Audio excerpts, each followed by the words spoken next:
Saudara, sebelumnya Kejaksaan Agung menetapkan 7 orang sebagai tersangka kasus dugaan korupsi tata kelola minyak mentah dan produk kilang PT Pertamina. Jaksa Agung bilang ada kemungkinan jumlah tersangka bertambah di kasus yang merugikan negara hingga lebih dari 900 triliun rupiah selama 5 tahun. Penyidik Kejaksaan Agung menggeledah rumah pengusaha minyak Muhammad Riza Khalid. Penggeledahan ini terkait kasus dugaan korupsi tata kelola minyak mentah dan produk kilang PT Pertamina. Penggeledahan berlangsung di Jalan Jenggala, Kebayoran Baru, Jakarta Selatan.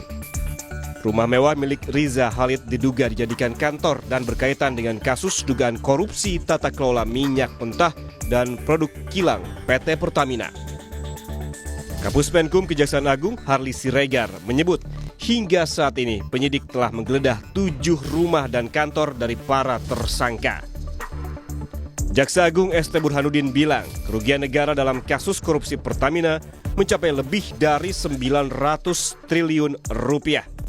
Dalam 1 tahun, total kerugian negara senilai 193 triliun rupiah. Sementara korupsi ini sudah berjalan selama 5 tahun. Jaksa Agung mengisyaratkan adanya kemungkinan tersangka tambahan dalam kasus ini.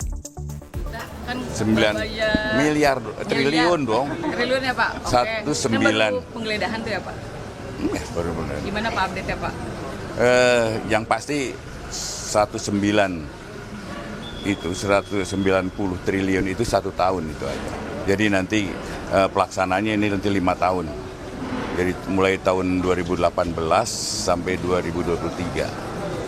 5 tahun, silahkan aja hitungnya berapa. Ada penambahan tersangka ataupun pemeriksaan? Baru 7, insya Allah nanti ke depan.